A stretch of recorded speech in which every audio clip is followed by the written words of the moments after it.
The Enchiridion by Epictetus, translated by Percy Matheson. Chapter 1. Of all existing things, some are in our power, and others are not in our power. In our power are thought, impulse, will to get, and will to avoid, and, in a word, everything which is our own doing. Things not in our power include the body, property, reputation, office, and, in a word, everything which is not our own doing. Things in our power are by nature free, unhindered, untrammeled.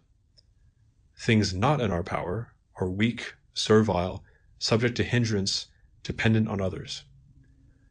Remember, then, that if you imagine that what is naturally slavish is free, and what is naturally in others is your own, you will be hampered, you will mourn, you will be put to confusion, you will blame gods and men. But if you think that only your own belongs to you, and that what is in others is indeed in others, no one will ever put compulsion or hindrance on you. You will blame none, you will accuse none, you will do nothing against your will, no one will harm you, you will have no enemy, for no harm can touch you. Aiming then at these high matters, you must remember that to attain them requires more than ordinary effort. You will have to give up some things entirely, and put off others for the moment. And if you would have these also, office and wealth, it may be that you will fail to get them, just because your desire is set on the former, and you will certainly fail to attain those things which alone bring freedom and happiness. Make it your study, then, to confront every harsh impression with the words, "You are but an impression, and not at all what you seem to be." Then test it by those rules that you possess, and first by this, the chief test of all: is it concerned with what is in our power, or with what is not in our power? And if it is concerned with what is not in our power, be ready with the answer that it is nothing to you. Chapter 2. Remember that the will to get promises attainment of what you will, and the will to avoid promises escape from what you avoid. And he who fails to get what he wills is unfortunate, and he who does not escape what he wills to avoid is miserable. If then you try to avoid only what is unnatural in the region within your control, you will escape from all that you avoid. But if you try to avoid disease, or death, or poverty, you will be miserable. Therefore let your will to avoid have no concern with what is not in man's power. Direct it only to things in man's power that are contrary to nature. But for the moment you must utterly remove the will to get, for if you will to get something not in man's power, you are bound to be unfortunate, while none of the things in man's power that you could honorably will to get is yet within your reach. Impulse to act and not to act, these are your concern. Yet exercise them gently and without strain, and provisionally. Chapter 3. When anything, from the meanest thing upwards, is attractive, or serviceable, or an object of affection, remember always to say to yourself, what is its nature? If you are fond of a jug, say you are fond of a jug. Then you will not be disturbed if it be broken. If you kiss your child or your wife, say to yourself that you are kissing a human being, for then if death strikes it, you will not be disturbed. Chapter 4. When you are about to take something in hand, remind yourself what manner of thing it is. If you are going to bathe, put before your mind what happens in the bath.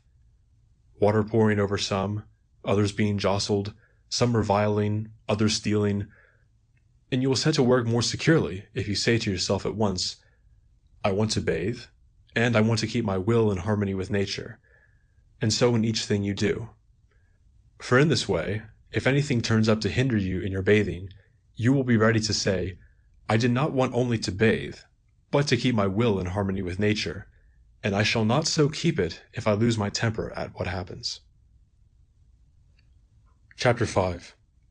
What disturbs men's minds is not events, but their judgments on events.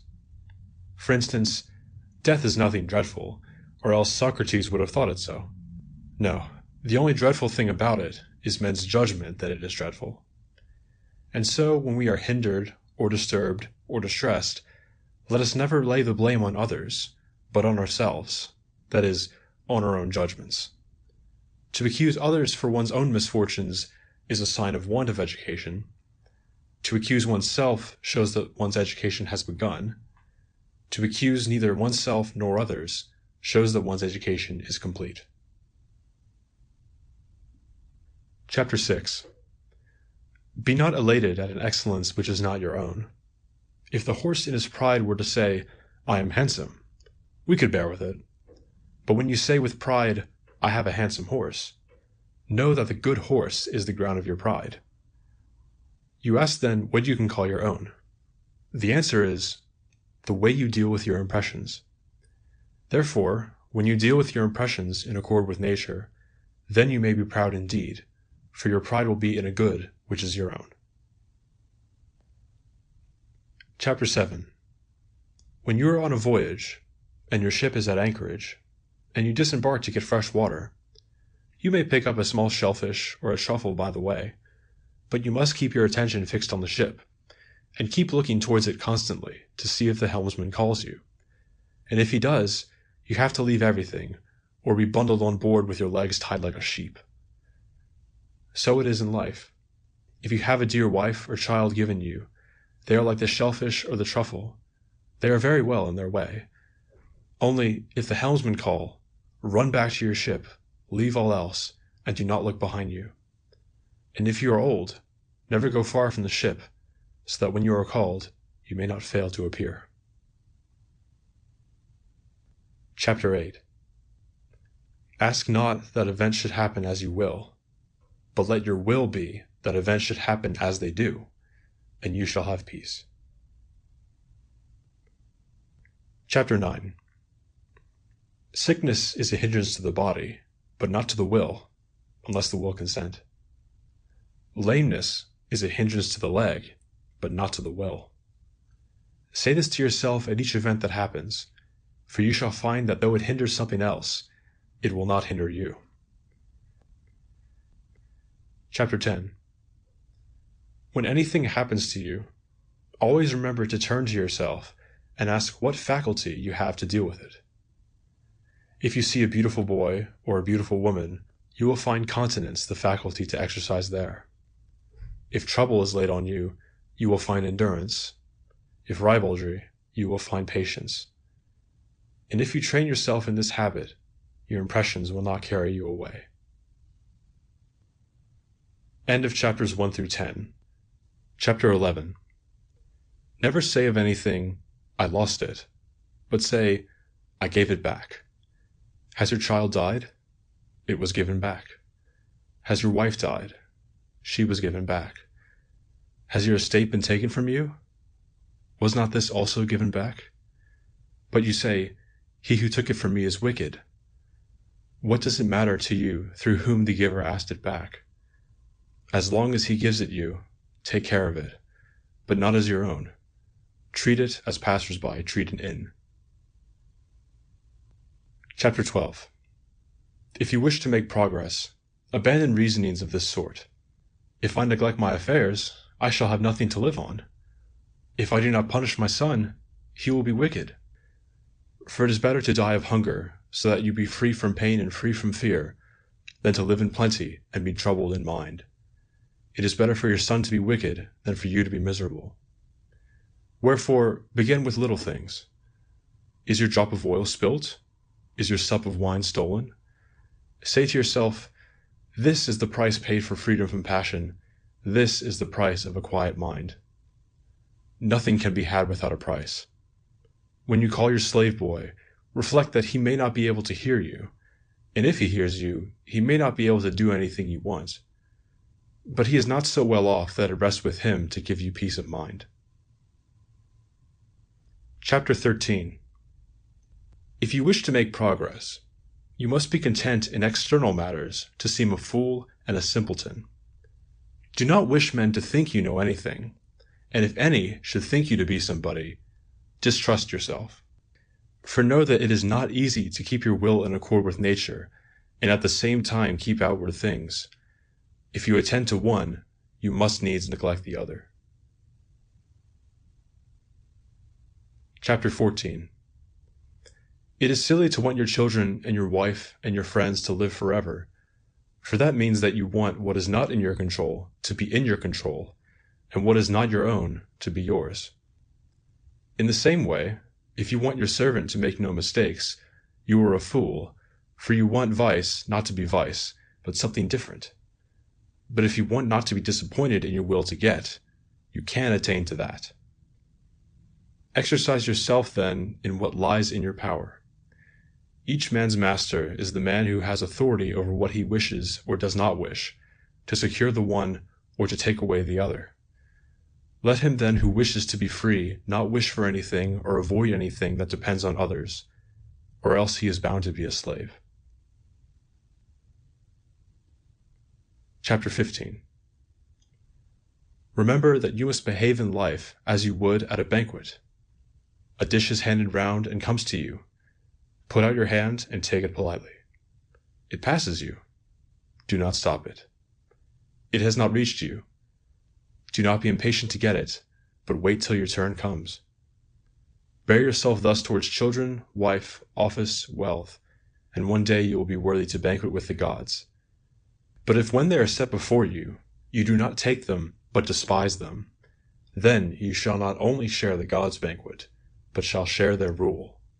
For by doing so, Diogenes and Heraclitus and men like them were called divine, and deserve the name. Chapter 16. When you see a man shedding tears and sorrow for a child abroad or dead, or for loss of property, beware that you are not carried away by the impression that it is outward ills that make him miserable. Keep this thought by you. What distresses him is not the event, for that does not distress another, but his judgment on the event. Therefore, do not hesitate to sympathize with him so far as words go, and if it so chance, even to groan with him. But take heed that you do not also groan in your inner being. Chapter 17. Remember that you are an actor in a play, and the playwright chooses the manner of it. If he wants it short, it is short. If long, it is long. If he wants you to act a poor man, you must act the part with all your powers, and so if your part be a cripple, or a magistrate, or a plain man. For your business is to act the character that is given you, and act it well. The choice of the cast is another's. Chapter 18. When a raven croaks with evil omen, let not the impression carry you away, but straightway distinguish in your own mind, and say, these portents mean nothing to me, but only to my bit of a body, or my bit of property, or name, or my children, or my wife. But for me, all omens are favorable if I will, for, whatever the issue may be, it is in my power to benefit therefrom. Chapter 19. You can be invincible if you never enter on a contest where victory is not in your power. Beware then that when you see a man raised to honor or to great power or high repute, you do not let your impression carry you away. For if the reality of good lies in what is in our power, there is no room for envy or jealousy. And you will not wish to be praetor, or prefect, or consul, but to be free. And there is but one way to freedom, to despise what is not in our power. Chapter 20. Remember that foul words or blows in themselves are no outrage, but your judgment that they are so. So when anyone makes you angry, know that it is your own thought that has angered you. Wherefore, make it your first endeavor not to let your impressions carry you away. For if once you gain time and delay, you will find it easier to control yourself. End of chapters 11 through 20. Chapter 21. Keep before your eyes from day to day death and exile and all things that seem terrible, but death most of all, and then you will never set your thoughts on what is low, and will never desire anything beyond measure. Chapter 22. If you set your desire on philosophy, you must at once prepare to meet with ridicule and the jeers of many who will say, "Here he is again, turned philosopher. Where has he got these proud looks?" Nay, put on no proud looks, but hold fast to what seems best to you, in confidence that God has set you at this post. And remember that if you abide where you are, those who first laugh at you will one day admire you, and that if you give way to them, you will get doubly laughed at. Chapter 23. If it ever happened to you to be diverted to things outside, so that you desire to please another, know that you have lost your life's plan. Be content then, always, to be a philosopher. If you wish to be regarded as one too, show yourself that you are one, and you will be able to achieve it. Chapter 24. Let not reflections such as these afflict you. I shall live with honor, and never be of any account. For if lack of honor is an evil, no one but yourself can involve you in evil any more than in shame. Is it your business to get office, or to be invited to an entertainment? Certainly not. Where then is the dishonor that you talk of? How can you be of no account anywhere, when you ought to count for something in those matters only which are in your power, where you may achieve the highest worth? But my friends, you say, will lack assistance. What do you mean by lack assistance? They will not have cash from you, and you will not make them Roman citizens. Who told you that to do these things is in our power, and not dependent upon others? Who can give to another what is not his to give?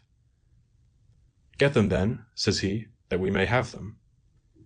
If I can get them and keep my self-respect, honor, magnanimity, show the way, and I will get them. But if you call on me to lose the good things that are mine, in order that you may win things that are not good, look how unfair and thoughtless you are. And which do you really prefer, money or a faithful, modest friend? Therefore, help me rather to keep these qualities, and do not expect from me actions which will make me lose them.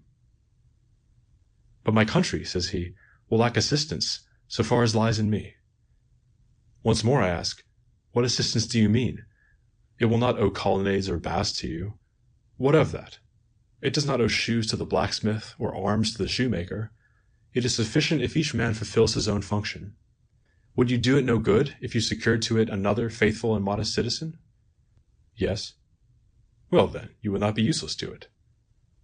What place then shall I have in the city? Whatever place you can hold while you keep your character for honor and self-respect. But if you are going to lose these qualities in trying to benefit your city, what benefit, I ask, would you have done her when you attained to the perfection of being lost to shame and honor?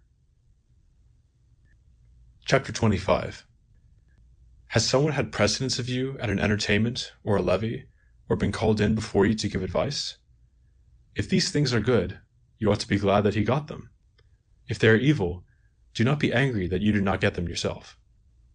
Remember that if you want to get what is not in your power, you cannot earn the same reward as others unless you act as they do. How is it possible for one who does not haunt the great man's door to have equal shares with one who does, or one who does not go in his train equality with one who does, or one who does not praise him with one who does? You will be unjust then, and insatiable, if you wish to get these privileges for nothing, without paying their price. What is the price of a lettuce? An obol, perhaps?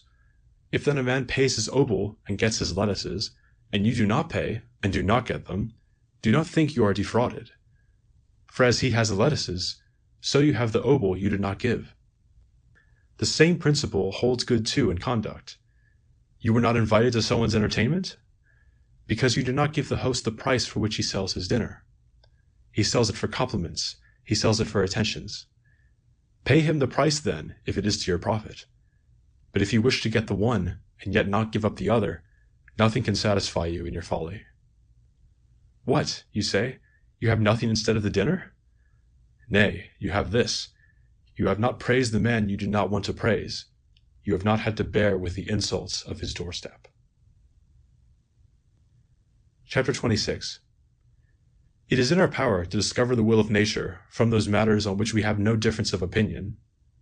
For instance, when another man's slave has broken the wine cup, we are very ready to say at once, such things must happen. Know then that when your own cup is broken, you ought to behave in the same way as when your neighbor's was broken. Apply the same principle to higher matters. Is another's child or wife dead?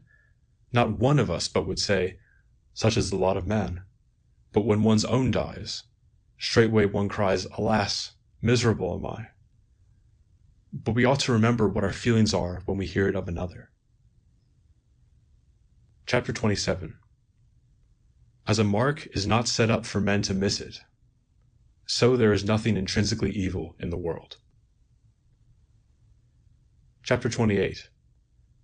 If anyone trusted your body to the first man he met, you would be indignant, but yet you trust your mind to the chance corner, and allow it to be disturbed and confounded if he revile you.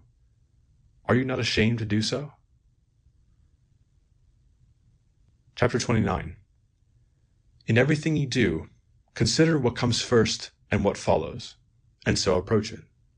Otherwise, you will come to it with a good heart at first, because you have not reflected on any of the consequences, and afterwards, when difficulties have appeared, you will desist to your shame. Do you wish to win at Olympia? So do I, by the gods, for it is a fine thing.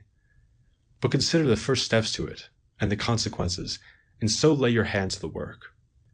You must submit to discipline, eat to order, touch no sweets, train under compulsion, at a fixed hour, in heat and cold, drink no cold water, nor wine, except by order. You must hand yourself over completely to your trainer as you would to a physician, and then when the contest comes you must risk getting hacked, and sometimes dislocate your hand, twist your ankle, swallow plenty of sand, sometimes get a flogging, and with all this suffer defeat.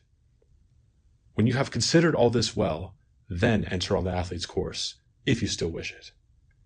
If you act without thought, you will be behaving like children, who one day play at wrestlers, another day at gladiators, now sound the trumpet, and next start the stage. Like them, you will be now an athlete, now a gladiator, then orator, then philosopher, but nothing with all your soul. Like an ape, you imitate every sight you see, and one thing after another takes your fancy. When you undertake a thing, you do it casually and half-heartedly, instead of considering it and looking at it all round. In the same way, some people, when they see a philosopher and hear a man speaking like Euphrates, and indeed, who can speak as he can, wish to be philosophers themselves. Man, consider first what it is you are undertaking. Then look at your own powers and see if you can bear it. Do you want to compete in the pentathlon or in wrestling? Look to your arms, your thighs, see what your loins are like. For different men are born for different tasks. Do you suppose that if you do this you can live as you do now, eat and drink as you do now, indulge desire and discontent just as before? Nay, you must sit up late, work hard, abandon your own people, be looked down on by a mere slave, be ridiculed by those who meet you, get the worst of it in everything, in honor, in office, in justice, in every possible thing.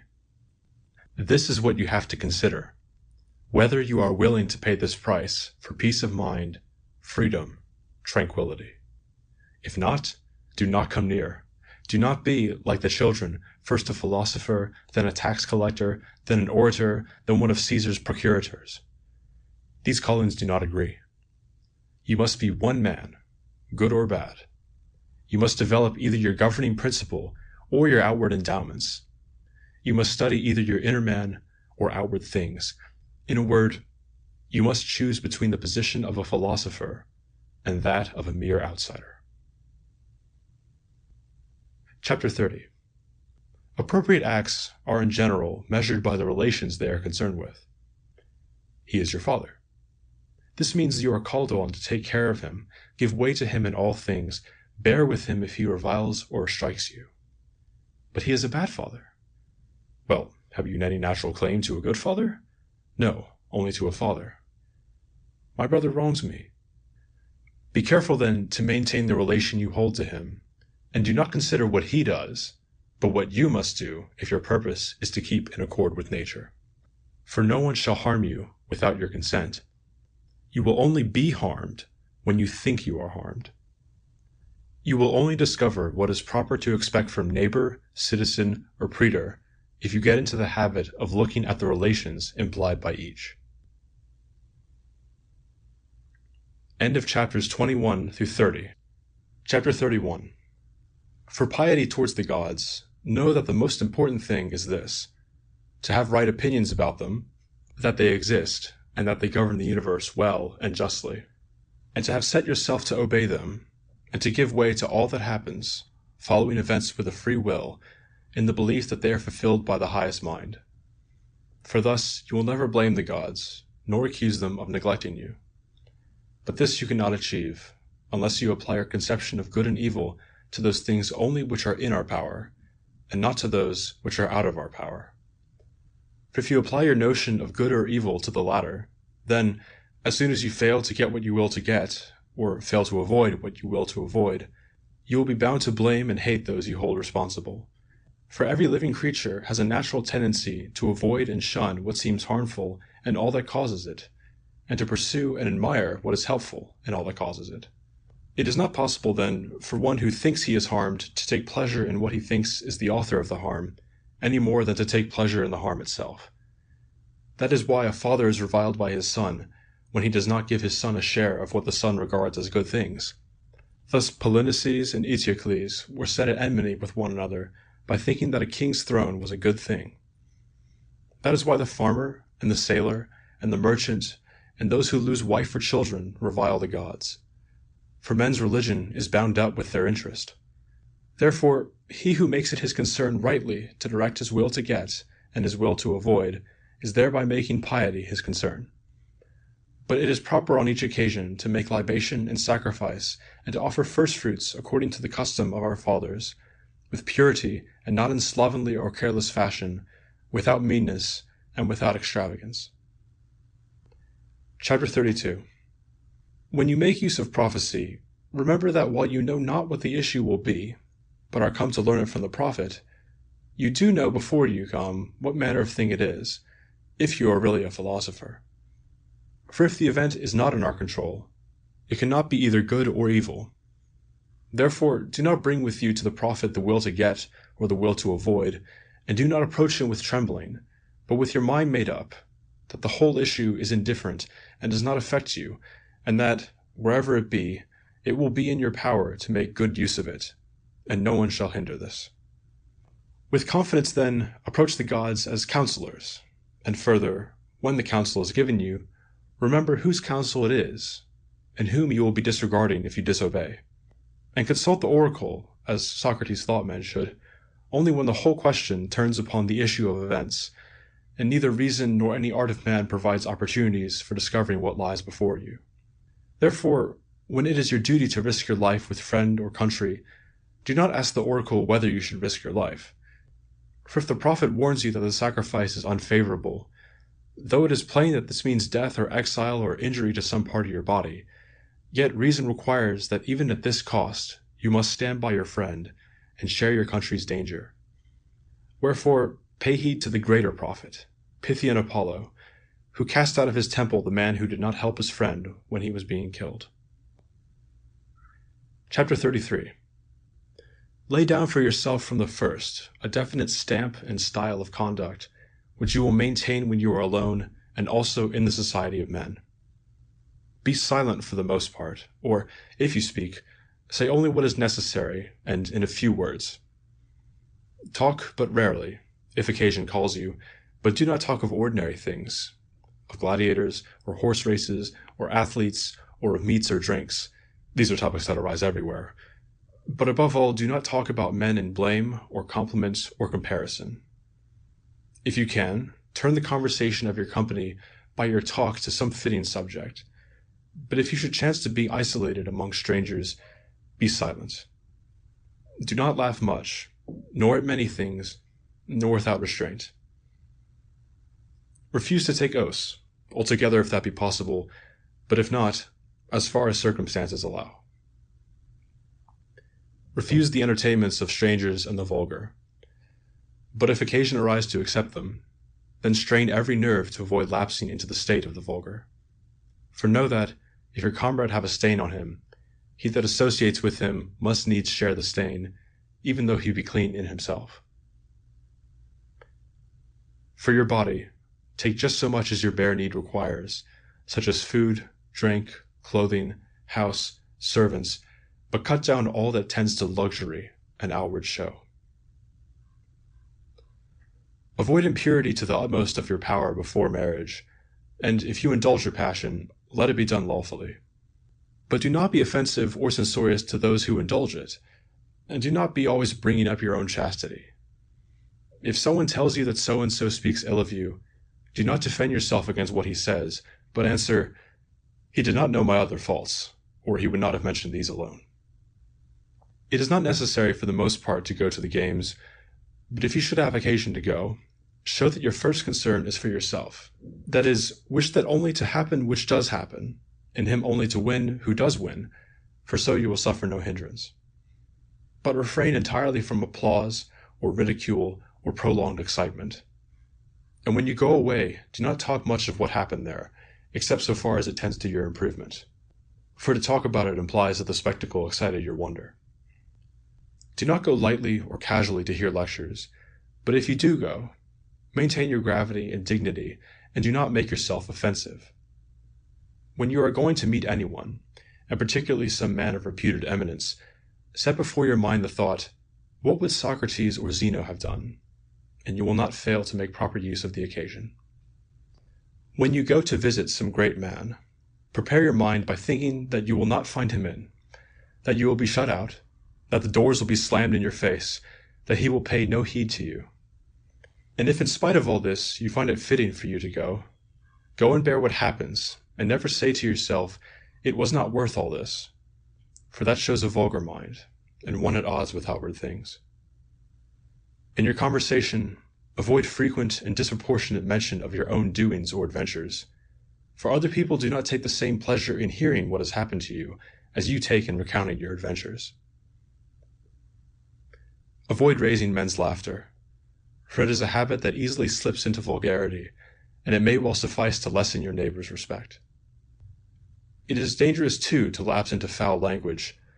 When anything of the kind occurs, rebuke the offender, if the occasion allow, and if not, make it plain to him by your silence, or a blush or a frown, that you are angry at his words. Chapter 34. When you imagine some pleasure, beware that it does not carry you away like other imaginations. Wait a while, and give yourself pause. Next, remember two things: how long you will enjoy the pleasure, and also how long you will afterwards repent and revile yourself. And set on the other side the joy and self-satisfaction you will feel if you refrain. And if the moment seems come to realize it, take heed that you be not overcome by the winning sweetness and attraction of it. Set in the other scale the thought how much better is the consciousness of having vanquished it. Chapter 35. When you do a thing because you have determined that it ought to be done, never avoid being seen doing it, even if the opinion of the multitude is going to condemn you. For if your action is wrong, then avoid doing it altogether. But if it is right, why do you fear those who will rebuke you wrongly? Chapter 36. The phrases, "it is day," and "it is night," mean a great deal if taken separately, but have no meaning if combined. In the same way, to choose the larger portion at a banquet may be worthwhile for your body, but if you want to maintain social decencies, it is worthless. Therefore, when you are at meat with another, remember not only to consider the value of what is set before you for the body, but also to maintain your self-respect before your host. Chapter 37. If you try to act a part beyond your powers, you not only disgrace yourself in it, but you neglect the part which you could have filled with success. Chapter 38. As in walking you take care not to tread on a nail or to twist your foot, so take care that you do not harm your governing principle. And if we guard this in everything we do, we shall set to work more securely. Chapter 39. Every man's body is a measure for his property, as the foot is the measure for his shoe. If you stick to this limit, you will keep the right measure. If you go beyond it, you are bound to be carried away down a precipice in the end. Just as with the shoe, if once you go beyond the foot, your shoe puts on gilding and soon purple and embroidery. For when once you go beyond the measure, there is no limit. Chapter 40. Women from 14 years upwards are called madam by men. Wherefore, when they see that the only advantage they have got is to be marriageable, they begin to make themselves smart and to set all their hopes on this. We must take pains then to make them understand that they are really honored for nothing but a modest and decorous life. End of chapters 31 through 40. Chapter 41. It is a sign of a dull mind to dwell upon the cares of the body, to prolong exercise, eating, drinking, and other bodily functions. These things are to be done by the way. All your attention must be given to the mind. Chapter 42. When a man speaks evil or does evil to you, remember that he does or says it because he thinks it is fitting for him.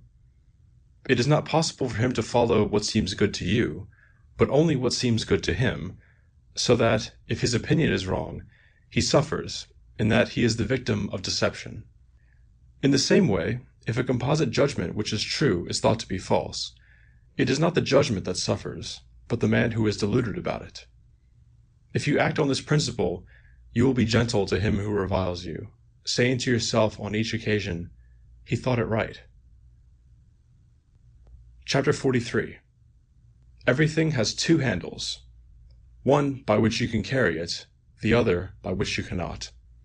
If your brother wrongs you, do not take it by that handle, the handle of his wrong, for you cannot carry it by that, but rather by the other handle, that he is a brother, brought up with you, and then you will take it by the handle that you can carry by. Chapter 44. It is illogical to reason thus: I am richer than you, therefore I am superior to you. I am more eloquent than you, therefore I am superior to you. It is more logical to reason: I am richer than you, therefore my property is superior to yours. I am more eloquent than you, therefore my speech is superior to yours. You are something more than property or speech. Chapter 45. If a man wash quickly, do not say that he washes badly, but that he washes quickly. If a man drink much wine, do not say that he drinks badly, but that he drinks much. For till you have decided what judgment prompts him, how do you know that he acts badly? If you do as I say, you will assent to your apprehensive impressions and to none other. Chapter 46. On no occasion call yourself a philosopher, nor talk at large of your principles among the multitude, but act on your principles. For instance, at a banquet, do not say how one ought to eat, but eat as you ought. Remember that Socrates had so completely got rid of the thought of display that when men came and wanted an introduction to philosophers, he took them to be introduced. So patient of neglect was he. And if a discussion arise among the multitude on some principle, keep silent for the most part, for you are in great danger of blurting out some undigested thought. And when someone says to you, "You know nothing," and you do not let it provoke you, then know that you are really on the right road. For sheep do not bring grass to their shepherds and show them how much they have eaten, but they digest their fodder and then produce it in the form of wool and milk. Do the same yourself. Instead of displaying your principles to the multitude, show them the results of the principles you have digested. Chapter 47. When you have adopted the simple life, do not pride yourself upon it, and if you are a water drinker, do not say on every occasion, "I am a water drinker." And if you ever want to train laboriously, keep it to yourself, and do not make a show of it. Do not embrace statues. If you are very thirsty, take a good draught of cold water, and rinse your mouth, and tell no one. Chapter 48. The ignorant man's position and character is this: he never looks to himself for benefit or harm, but to the world outside him. The philosopher's position and character is that he always looks to himself for benefit and harm. The signs of one who is making progress are: he blames none, praises none, complains of none, accuses none, never speaks of himself as if he were somebody, or as if he knew anything. And if anyone compliments him, he laughs in himself at his compliment, and if one blames him, he makes no defense. He goes about like a convalescent, careful not to disturb his constitution on its road to recovery until it has got firm hold. He has got rid of the will to get, and his will to avoid is directed no longer to what is beyond our power, but only to what is in our power and contrary to nature. In all things, he exercises his will without strain. If men regard him as foolish or ignorant, he pays no heed. In one word, he keeps watching guard on himself as his own enemy, lying in wait for him. Chapter 49. When a man prides himself on being able to understand and interpret the books of Chrysippus, say to yourself, if Chrysippus had not written obscurely, this man would have had nothing on which to pride himself. What is my object? To understand nature and follow her. I look then for someone who interprets her, and having heard that Chrysippus does, I come to him. But I do not understand his writings, so I seek an interpreter. So far there is nothing to be proud of.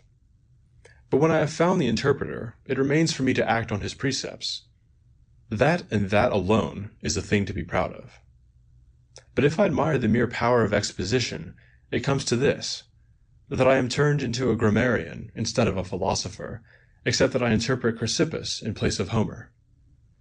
Therefore, when someone says to me, read me Chrysippus, when I cannot point to actions which are in harmony and correspondence with his teaching, I am rather inclined to blush. Chapter 50. Whatever principles you put before you, hold fast to them as laws which it will be impious to transgress. But pay no heed to what anyone says of you, for this is something beyond your own control. Chapter 51. How long will you wait to think yourself worthy of the highest, and transgress in nothing the clear pronouncement of reason? You have received the precepts which you ought to accept, and you have accepted them. Why then do you still wait for a master, that you may delay the amendment of yourself till he comes? You are a youth no longer. You are now a full-grown man. If now you are careless and indolent and are always putting off, fixing one day after another as the limit when you mean to begin attending to yourself, then, living or dying, you will make no progress, but will continue unawares in ignorance. Therefore, make up your mind before it is too late to live as one who is mature and proficient, and let all that seems best to you be a law that you cannot transgress. And if you encounter anything troublesome, or pleasant, or glorious, or inglorious, remember that the hour of struggle is come, the Olympic contest is here, and you may put off no longer, and that one day and one action determines whether the progress you have achieved is lost or maintained. This was how Socrates attained perfection, paying heed to nothing but reason in all that he encountered. And if you are not yet Socrates, yet ought you to live as one who would wish to be a Socrates. Chapter 52. The first and most necessary department of philosophy deals with the application of principles. For instance, not to lie. The second deals with demonstrations. For instance, how comes it that one ought not to lie? The third is concerned with establishing and analyzing these processes. For instance, how comes it that this is a demonstration? What is demonstration? What is consequence? What is contradiction? What is true? What is false? It follows then that the third department is necessary because of the second, and the second because of the first. The first is the most necessary part, and that in which we must rest. But we reverse the order. We occupy ourselves with the third, and make that our whole concern, and the first we completely neglect. Wherefore we lie, but are ready enough with the demonstration that lying is wrong. Chapter 53. On every occasion, we must have these thoughts at hand. Lead me, O Zeus, and lead me, destiny, whither ordained it is by your decree.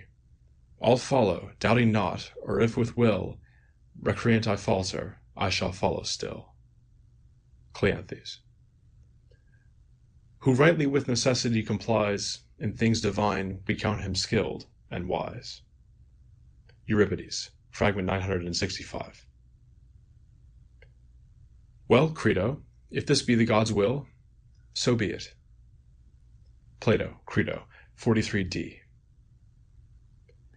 Anytus and Meletus have power to put me to death, but not to harm me. Plato, Apology, 30c. End of chapters 41 through 53. End of the Enchiridion by Epictetus, translated by Percy Matheson. Recorded by John Peterson.